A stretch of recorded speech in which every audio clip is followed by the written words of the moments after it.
I was talking to a friend of mine a couple weeks ago, and she mentioned that she never liked tomatoes.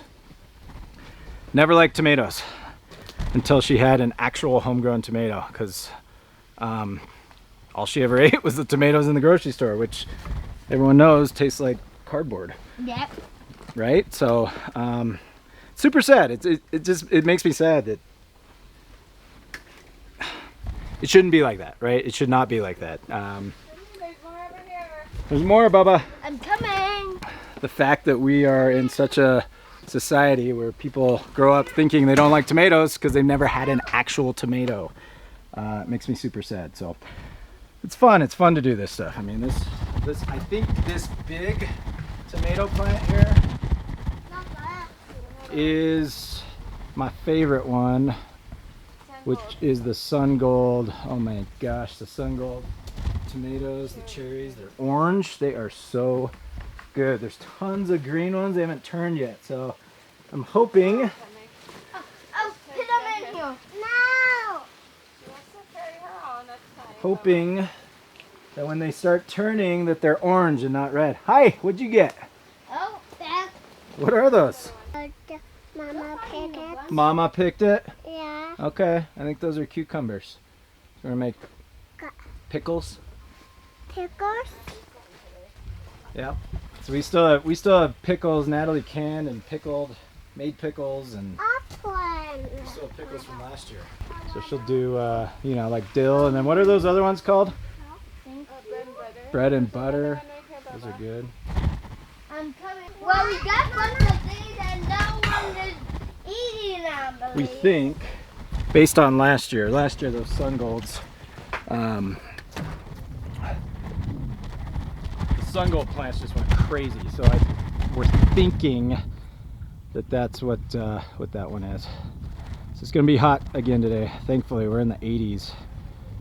We were really concerned the last couple of weeks because it got cold. It was very cold, and we had to leave these sides down just to keep those plants hot, so that they start turning. Should I weed all this? Probably. Should I run the mower through here? Yep. Am I gonna do it? No. What I've realized is I used to get really stressed out about stuff like that. All the stuff that has to get done, needs to get done, should get done on the farm. Oh, there's a cucumber on this. I can take it. You want to pick it, Bubba? Mm-hmm. Okay, hold on. Go put those away, and then you can go pick it. The cucumber come through the chicken net. I don't know if you guys can see that. Twist it. You gotta twist it. Don't pull it. Put that bucket down, Bubba, and then just use both hands to twist it. There you go.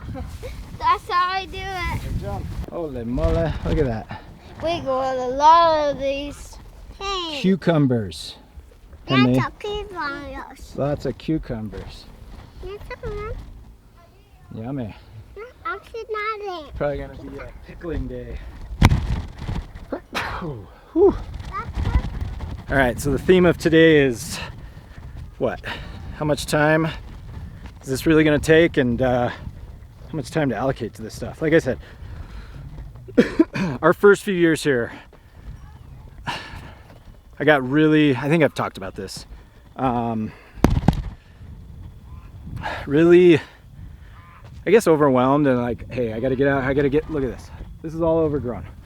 I've talked about this, our orchard. This is our orchard that we've just completely neglected this year.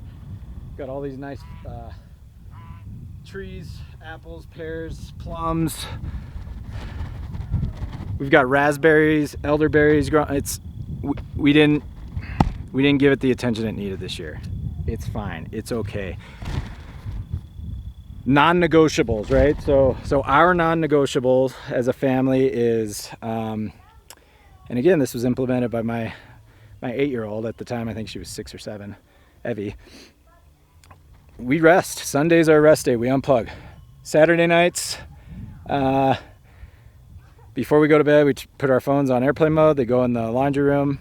They're on airplane mode all day Sundays. We don't turn them back on until Monday morning. So we do no phones, no internet. We completely disconnect on Sundays. We wake up, we come out, we do our chores, we go to church, and then we chill. We're chilling. Our first few years here, it was on. Saturdays all day, Sundays all day. We were out here doing something. There's nothing wrong with that when you're getting started, I don't think. I could be wrong. I think it's very important to take that one day a week and rest. It's a commandment. It's not a suggestion. It's an actual commandment in the Bible. So for what's that's worth.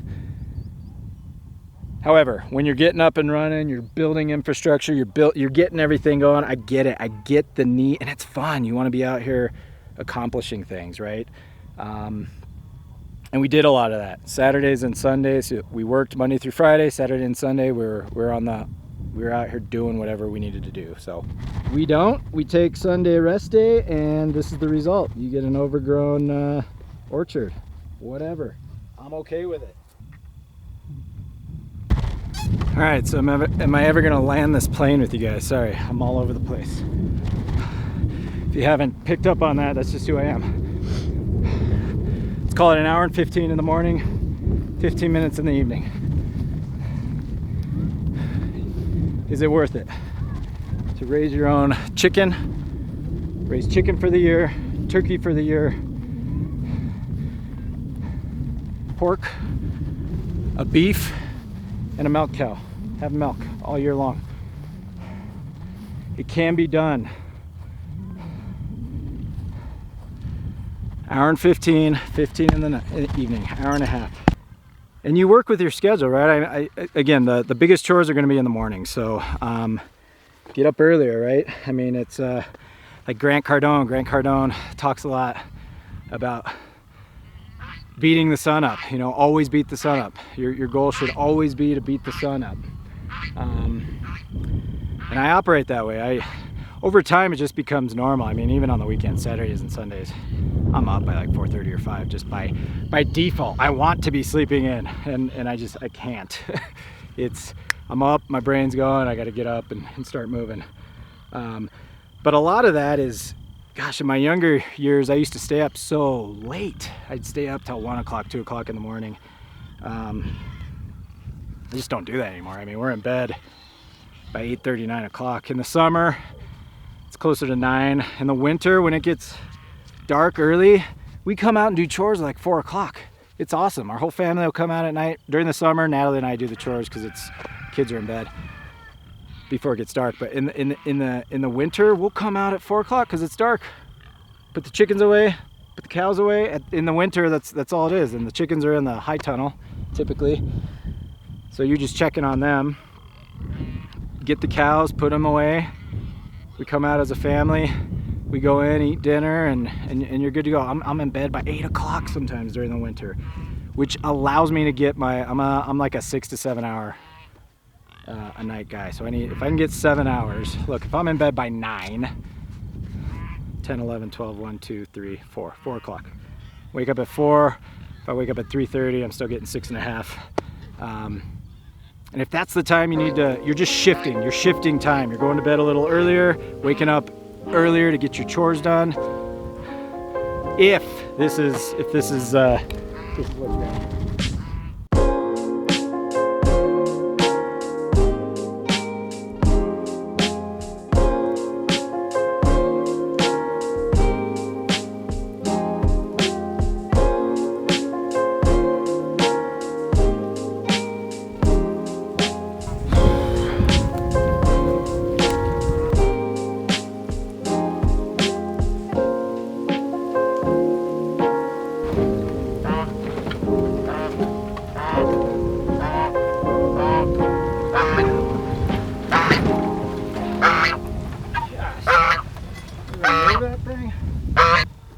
The rooster over here, gosh, attacking me. That hurt.